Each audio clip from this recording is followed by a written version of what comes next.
This episode is brought to you by Snapple. Want to know another Snapple fact? The first hot air balloon passengers were a sheep, a duck, and a rooster. Ridiculous. Check out Snapple.com to find ridiculously flavored Snapple near you. Okay, so I have to preface this by saying that Welcome to Rose's King CJ Music Podcast, but I kind of have to preference this by saying this. In no way am I trying to force someone to share these views, or by any chance just trying to explain a topic, or I'm trying to explain a topic, but I'm not trying to sway anybody's opinion. But I do want to look at the criticism of this full argument, right? And this argument's best shown in Eminem, right? Where people will say Eminem's a guest in hip hop because X, Y, and Z, right? And to be fair, I can't understand this argument, or he'll never be the great because of this argument. And this argument, both of these arguments kind of fall flat to me when I look at this fallacy, basically because music was basically brought up, and we can argue that it came from African roots, the origin of rap. We can argue that trumpets come from different countries. We can argue this, right? But we have to establish most of the music came from different places, but at the same time, it did flourish in New Orleans, right? So we get producers and stuff like Max that used to play on the street corners where predominantly Africans and African Americans at that time they were playing on corners, right? But they were also, and there were some musicians that could play in like bars and settings like that, but my former understanding is that it was at some point just played in corners, and so people gradually started to like the music, and so then we get modern day hip hop that comes from blues, that comes from rock, and I'm not arguing that. And we could argue that any genre of music shouldn't have any color, and I think to a certain extent we have to understand that. But I think at the same time, a person's color is not going to be a reason why I do not listen to them, right? Like, to me personally, it's just not going to be a reason that I don't listen to anybody. And for example, I don't know if this is a good example, but we're going to look at Eminem. Eminem has released Kamikaze. He's released Murder to Be Music, Music to Be Murdered By, which I do like, and I still do play. They're still my heavy rotation. Both of these albums are, and I will say they are, I want to say they're like years out. Like Kamikaze came out, 2018? Music to Be Murdered By, the last one came out in 2020. The Double Side came out in 2020. So roughly I'm sitting at a 4-year mark of these albums coming out, right? And so Marshall Mathers EP, and people are like, well, I can't relate to it because I've never heard anybody play it, right? And I never done. Which brings me back to this argument that people saying that Eminem will never be accepted in hip hop or he's a guest in hip hop no matter how great he is, right? That's a weird argument to me, and it's a weird argument for multiple reasons, and it's because multiple artists have said it. Wale said it best. The reason Wale used to claim, and allegedly this is what Wale used to claim, is that the reason he's not big in R&B music or big in rap is because of his skin color, and he made it. And he says, and one of his songs on his recent album, I won't say recent, but it was an album he released recently in the past, we'll say in the last 7 years he released. The album is, wow, that's crazy. It came out in 2019. But he says in a song, and I believe the song is Sue Me with, I have to make sure I remember who, right? Like, I'm quoting a lot of stuff, right? It's Kelly Price, where he says, I'm room for everyone that's black. And I think it's his kind of standpoint of saying, you can argue that I'm not as high as I am on the scales because, just because strictly of my color, which I think is a word. I think that's a weird argument to make. I do. But I listen to Encore. Encore's still in. I know people that still listen to Encore. From Eminem. I know a lot of people that still listen to Eminem. I know people that listen to Logic. Which to me sounds weird, because if you say you don't put nobody as a great because they're in hip hop, because of their skin color, that's concerning. So basically what you've applied is that if the person doesn't look like somebody, that you won't listen to them, right? And the second argument is, if you can't relate to them, then they can't be a great. Which that's a fallacy, because most people, when they pick music, they pick it to something that they can relate to, or something that they do, right? And we've seen artists do this before. We've seen Juice WRLD said he took drugs because I seen you do it, and I think that was a reference to Future saying, allegedly. I think this is to where Future was in the early 2000s, where he was talking about doing drugs, right? So, and we see that cycle continue, but even Future said that most of the drugs that he's tried isn't, most of the drugs he's talking about he hasn't tried, right? So then that brings me to this fallacy. Are we listening to people because they're storytellers and they're great and they're sharing their point of view? If that's the case, we can't knock Eminem from being one of the greats. If we're talking about the number of songs in his top, he doesn't have any memorable songs, then that's another discussion that we must have in the core context, right? And in the core context, you can't tell me that he doesn't have, like, I can name, I want to say I can name a few from the Marshall Mathers LP that I think personally are great. One would be Rap God. Even Benzino tried to do Rap Elvis. MGK did Rap Devil. And they're just not what Eminem did on Rap God, right? And so this is that's my other argument is, we've seen even the Game try to do what Eminem does, and it doesn't come to that same quality.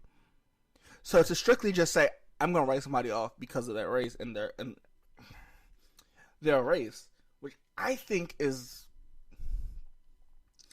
weird, right? Because even Grandmaster Flash at the time, he was just trying to show the Furious Five at the time. They were just trying to show, right? They were just trying to show that their experiences and the experiences they were living at the time. And if we go off of that metric alone, I can't see why Eminem can't be labeled as one of the greats, right? Because he puts out relatively the same quality as a Jay-Z and Nas. He's been in this industry a long time. He's done a lot of features with Eminem. And so this argument comes that he said a lot of bad things. And in that source article, that does seem edited. And in Yellow, I forget what the song is, but in one of his songs in Yellow, he addresses this issue about why he made that kind of verse when he was younger. And granted, we've all heard people make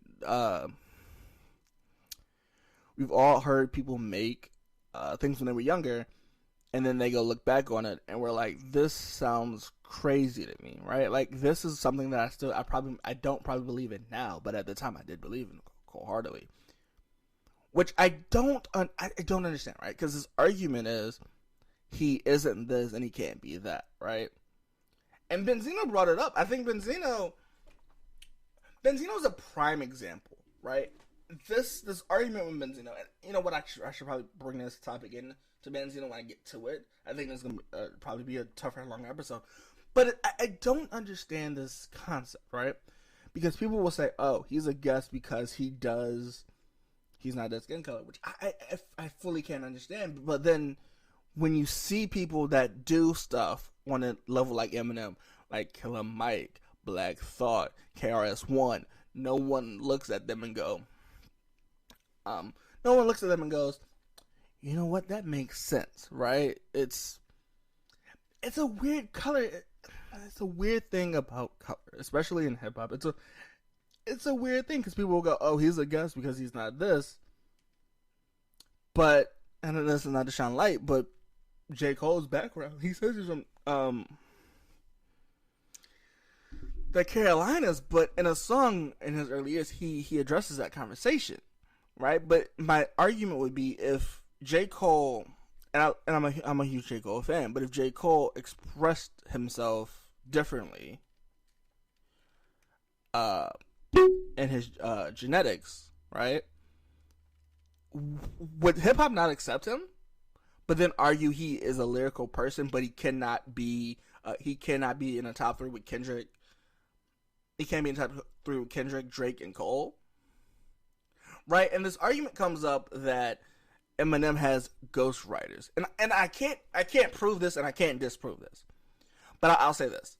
I'll say we've seen turnaround times with Eminem that he's made diss tracks on people. Nick Cannon being one of them, Benzino being another, right? And we'll talk about those diss tracks as we get later down this episode.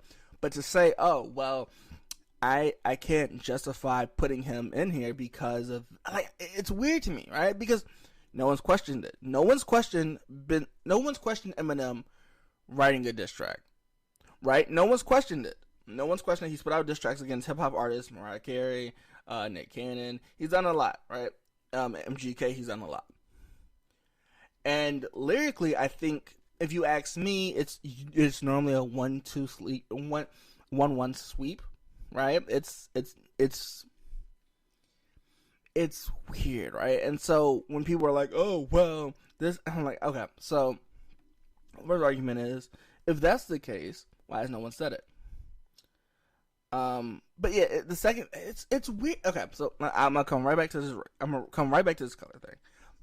But it kills me because Eminem, before people knew that he was Caucasian or white, people bought his records, right? Was that the Dre cosign? If that was the Dr. Dre cosign, right? If Dr. Dre and The Watcher is the reason that Eminem popped off in music, right? Why is it an issue now, right? Like, and not to quote James Baldwin, but why? Why are we focusing on this now? Why is this the alternative now of saying we can't accept him because of this, not because of the impact he's made on the genre itself, right? And so when we look at this topic, we'll go, oh, well, he can't do this because he did this. Ironically enough, I can only think of a few artists that got famous off of battle rap, right? And Eminem is one of them. And so,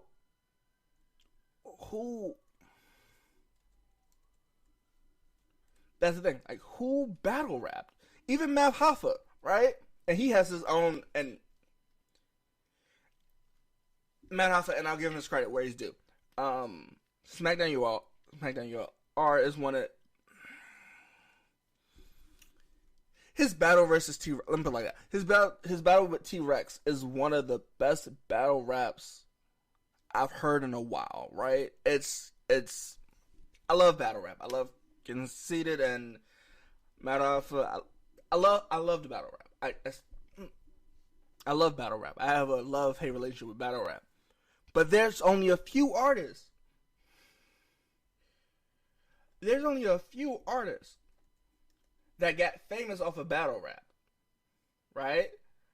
That stayed off of battle rap, made music, and became celebrities, and then show love to battle rap. Hitman Holla would be another. Disaster, Charlie Clips. Arsenal, I think Arsenal still make music. But there's only a few people you'll see that did battle rap, became famous, and still put on to battle rap people. And I think that in itself says a lot about the people we're bringing into this list, right? Because it's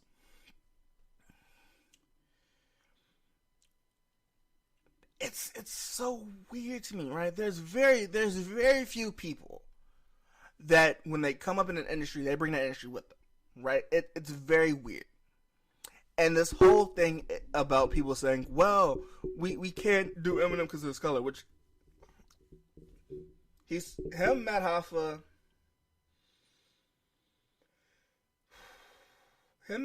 Conceited, Hitman Holla, B Magic, trying to think. I know my rappers, but I don't know them off the top of my head like this. It's weird to me, right? Because we'll say, oh, well, we can't do this because of certain, like, legal things, right? Or we can't do this because of his color. But you have to remember, hip-hop was ran by gangsters. Let's put it like that. They were ran by gangsters, right? And notoriously, if we look back in history, granted, if you want to call it whitewashing, we can argue this in semantics later. But notoriously, they were Caucasian or white. So it's very hard for me to go. It's very hard. It's difficult for me to go, oh, well, because of his color, we have to discredit him. I can't discredit somebody just because of their color. Their lyrics, their bars, their kind of rapping means more to me, right? So that color argument goes out the window, right? And then people saying that his claims that he's made in his raps go out the window when we go and listen back to rappers that have made suspicious words or suspicious phrases in their raps, just trying to rhyme, right? It's weird, right? And it's not because, like, I can't figure out why, right? Because if you look at Eminem before the fame and after the fame, which will argue he's still the same way, he'll work with anybody. It's not necessarily him. He shows respect to people and he'll work with anybody. We see it with Juice WRLD. We see it with Eminem, Kanye West. We've seen it before, and I don't understand that the artists in this genre, okay, we're working with him. Why is it such an issue of what he said that we now can't credit him? Right now, granted, whoever you argue with will probably say, well, he said this. Granted, we don't know who made Renegade, right? But it's believed to be that Eminem destroyed Jay-Z on Renegade, which I know the Jay-Z fans will go, well, that's not true. I think Jay-Z had the better verse, and it was on his album. Yes. His album came out first. Renegade was on that album, and people assumed it was a Jay-Z track. So, my question is, why is this for conversation? And then we're going to lead way into another argument. The other argument is, well, he can't do this because he's this. The game has said it before. If he was African American or a black artist, he wouldn't have the fame. But they elevated him because of his color, which I don't understand that lyric. I don't understand that bar. I don't understand that bar. Because we have artists like KRS-One, where we hold to a high credibility. He's a great artist. Killer Mike, great artist, right? But no one's going to play them, but they have a similar rap style. And that's strictly because, promotion? Marketing? KRS-One is great. I love him as an artist. He makes great music. I think Black Thought is up there lyrically, right? That 10-minute freestyle brought a lot of people back to Black Thought, but it's something Black Thought has always done. The Roots, Questlove, people have done this for years, right? Now, Music Soul Child just happened to come back. He would top charts. But we could argue that the reason that artists or black artists like Eminem that have a similar flow to Eminem, the reason that they aren't necessarily going big is necessarily because they don't have the cosign. Because Dr. Dre cosign is amazing. They'll do amazing numbers. The same way a Lil Wayne cosign in 2000.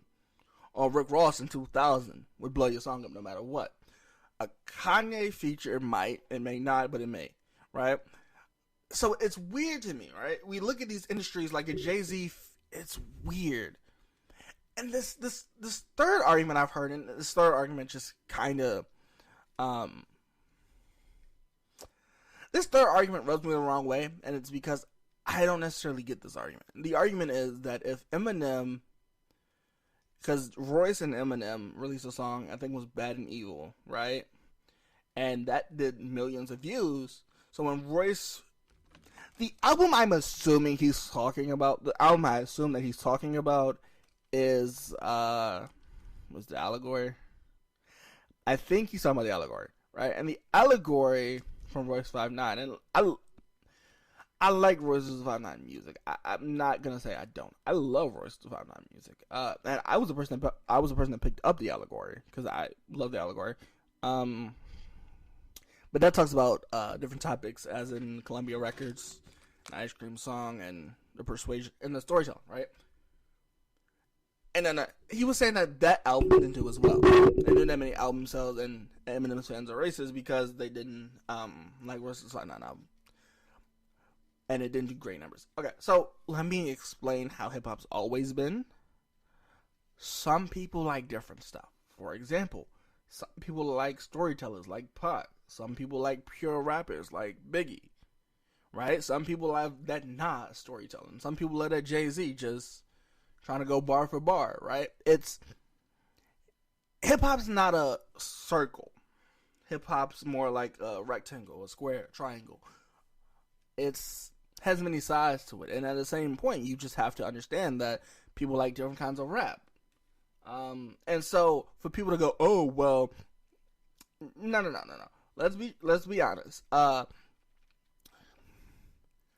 There's not a lot, and I mean this, and I don't mean this in a bad way, right? And I love Royce da 5'9". I love his music. The Allegory, I like that's an album, right? But it's not an album. It's not an album in itself where you can just go, you know what, I'm going to just look over this context right here. I'm going to just do this. I'm going to do that, right? It's not an easy listen to. It's not. And so for you to go that, oh, well, the reason I listen to this is because they're racist, that's not true, right?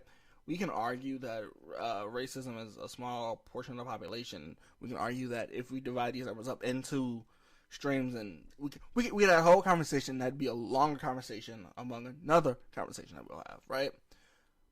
But it's suspicious to me when people go, oh, I don't care how it's weird to me because it wasn't a thing when you signed in Rockefeller, when Jay-Z was the RA, right? When he was the RA of Rockefeller, just because you were signed to Jay-Z didn't mean you had you had to get Jay-Z's fan base.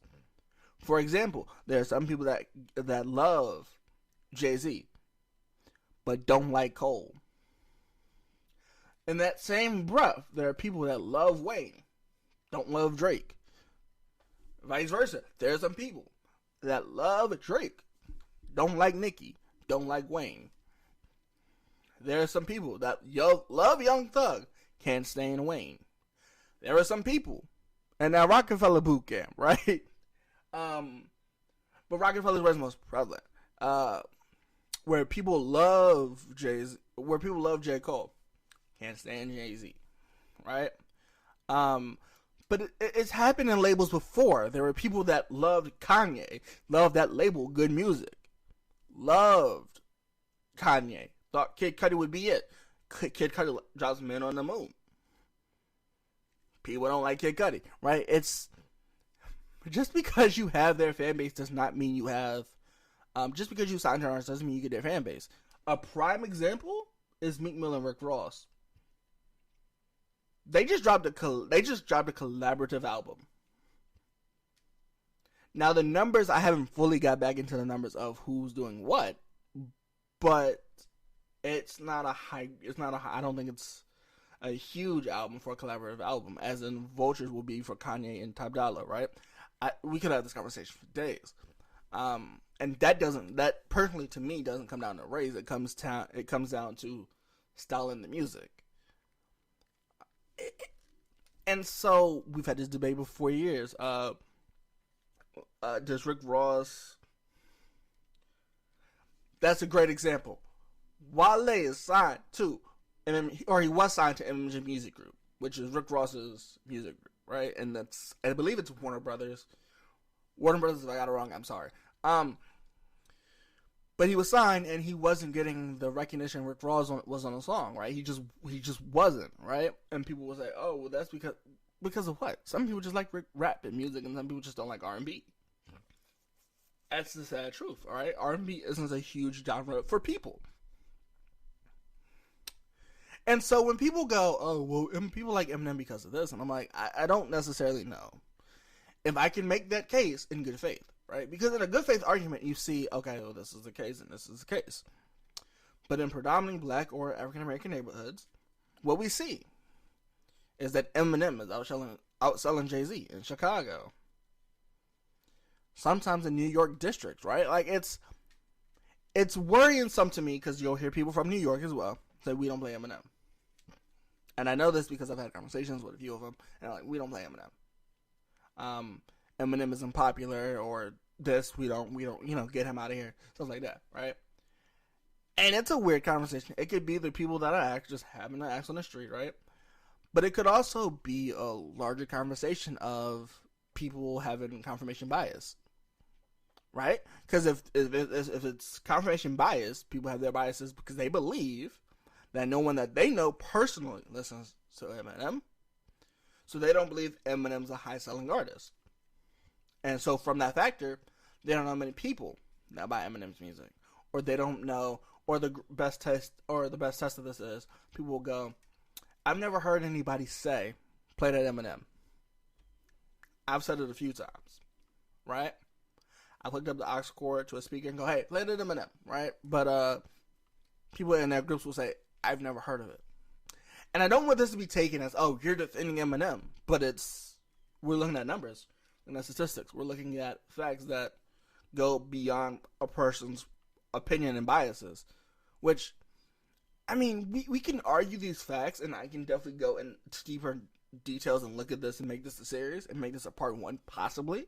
Like, if I make this a part one, then we can go in each part of it and break down districts. But I've been kind of waiting, right? Because Dr. Omar said that he'll never be great, or you can't name somebody that's white or Caucasian the best in a African thing because it's disrespectful. Okay, I think everyone has their top five, but Eminem showed a bunch of times that his top five is Pac, Biggie. You know, he went down the list, Jay-Z, Nas, and like it's noticeable.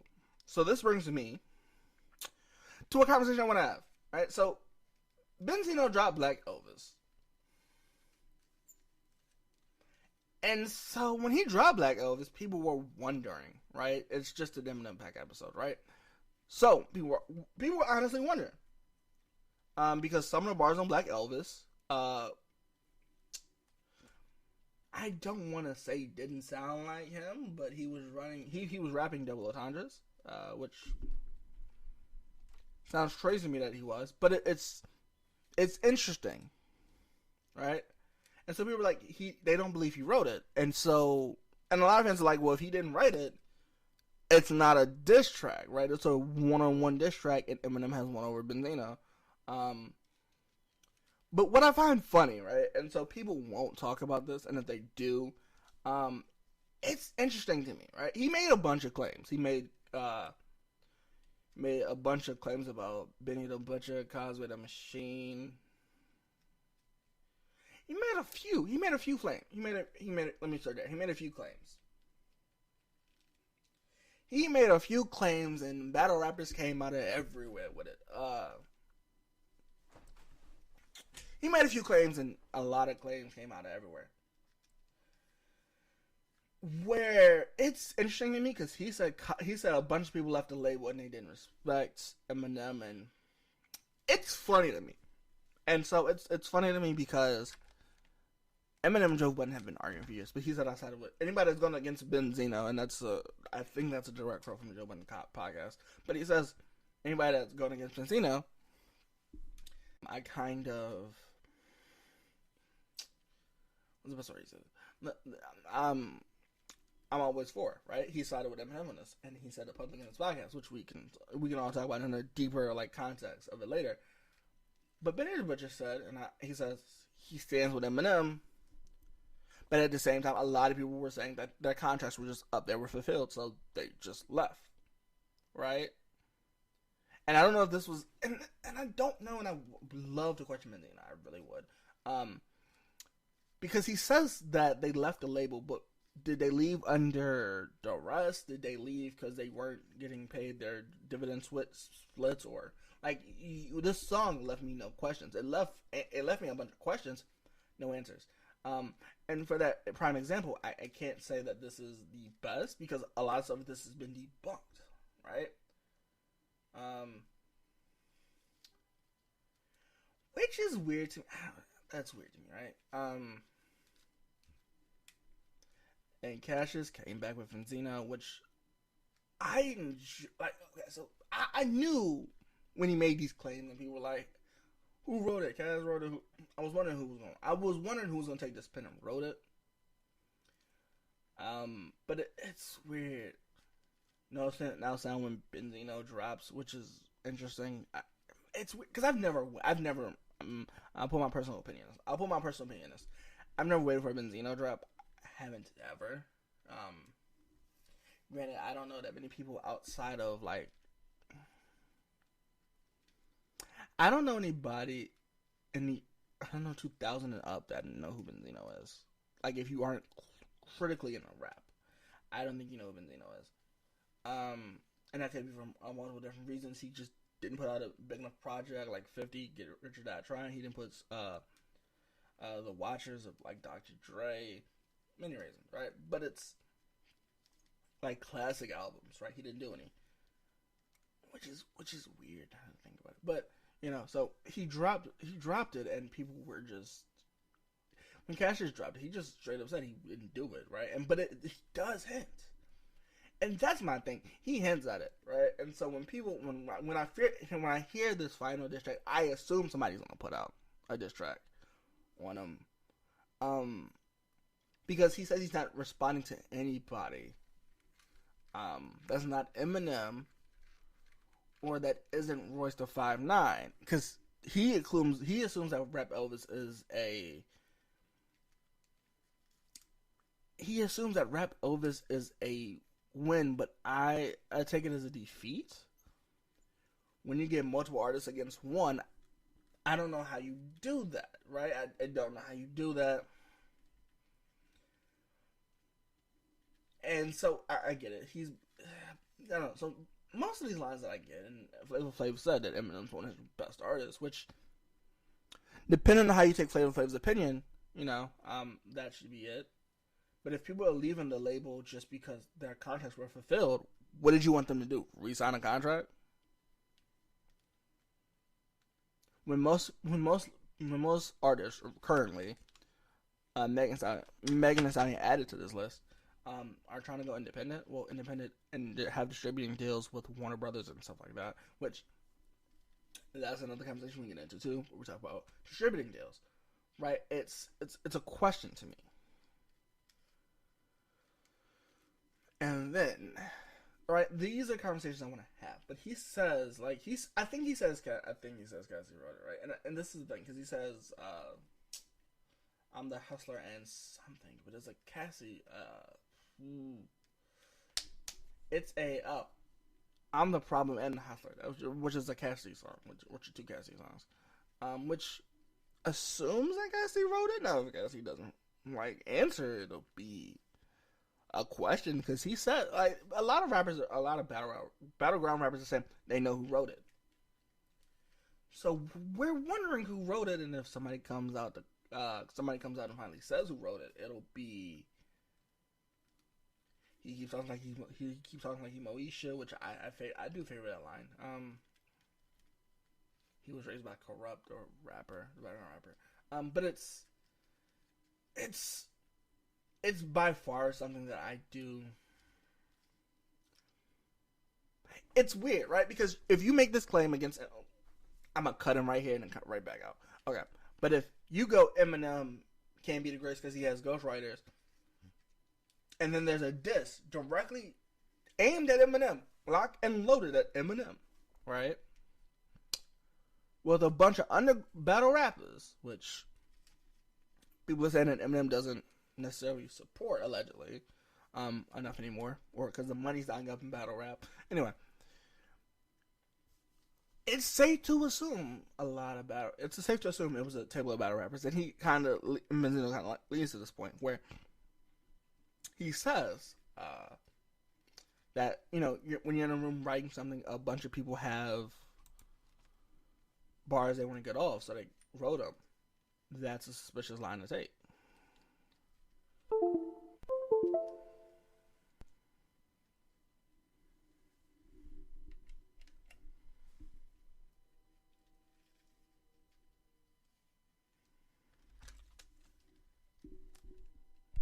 Yeah, but that's a suspicious line to take when you go, oh, well, it's okay for Benzino to have battle rappers and y'all claim he won, but when Eminem proves that he doesn't, it's an issue. Which is kind of upsetting. I will say that. So it's weird. Then Clout Cobain. When Hill put this out, I love this. When Hill put it out, I love this. For a lot of different reasons. His flow switched up. He says one out your nose. Only line you got is the one you make out of your nose, which is like when people do cocaine. But anyway, I think these lines are clever. I think these lines are clever because they're just kind of funny as well. I made it. He said, "Oops," which I think is interesting. But overall, it's kind of funny to hear these lines and then him just kind of talking about it, right? Because it's just kind of funny to hear him talk about it because there's a lot of people,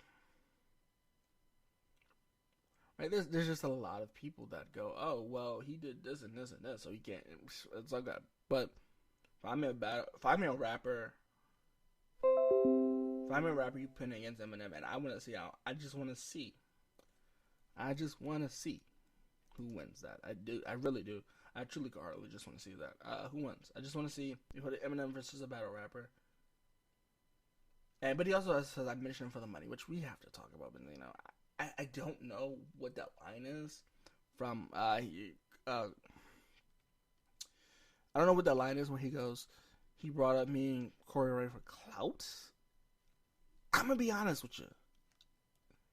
Besides the interviews that you put out, and you always name drop Eminem, and at least like 6 minutes of them, I wasn't really checking for a response or an album from you. So it's just suspicious that you put it out. Right? He says 5 MCs.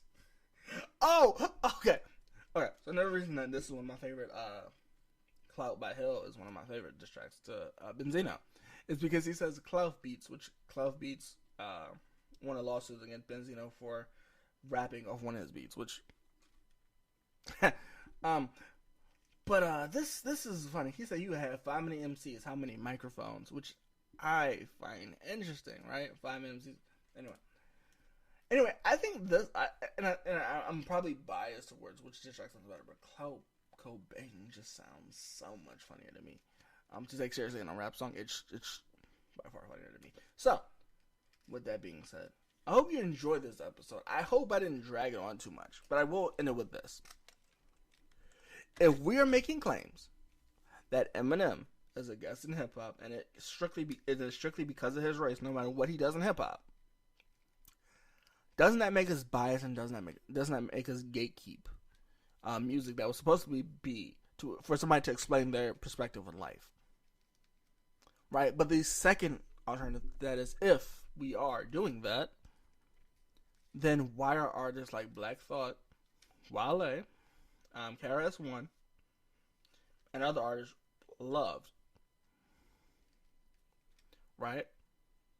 But Killer Mike as well. Like, this is the conversation I want to have, but I don't know anyone that's going to have this conversation openly with me. So, if you want to have the conversation with me, let me know. Even if you leave it in like voice notes, we can have this conversation. But I'm curious, where does the conversation go? Because I believe, or the affirmative is, the kind of argument is basically, there shouldn't be. We shouldn't have race-specific requirements in order to be taken serious or put in the top 3 of hip-hop. Because hip-hop's always changing. It's supposed to be always adaptive. It's supposed to be always this. So why are we putting a criteria on something that is supposed to be meant for enjoyment? Because we've already established that people have different tastes in music. Some people like bar for bar for bar for bar. Some people love the 808, the 808, the 808, the 808. Some people even love storytelling. But once upon a time, I didn't storytell you anything. But, you know, there's a thing to this where certain fan bases love certain things. But also at the same time, can an artist's fan base be a mixture of people that you don't possibly see on a daily basis, and you remove your confirmed bias away? But if you can't move your confirmed bias away, or if you can't look past race, my question is then, what rappers are you listening to? And do they all fit this criteria? What's the background for your criteria? Because clearly lyricism might not be one. So I just ask you. As anybody that's listening, anybody who shares this, but I ask this with anybody. Even ask this with myself. If your top 15 are strictly because of race and lyricism, why can't Eminem be in your category? Why? And then at the same time, are you looking for people that share the same opinion as you? Because I think that's part of it, right? And most times when people do pick certain things, they do it because they think their opinions agree with them. And if you've seen that artist's opinion on certain topics that you hold dear to your heart, would they still align with your goals, your morals, and your values? And if not, and you go, well, they share this same future as me, then doesn't that just prove you have confirmation bias? Or you believe that they have the same views as you because they share some unique thing that you share? If not, I just ask you the question. I don't necessarily know if it's true. I just have a question. But please be free to answer that question. Send me questions through the World of King CJ Music Podcast. Spotify, if you let us send me questions, send us an email at KingCJ03.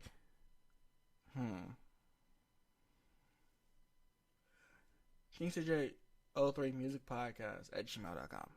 Or use the email in the description if you have any questions.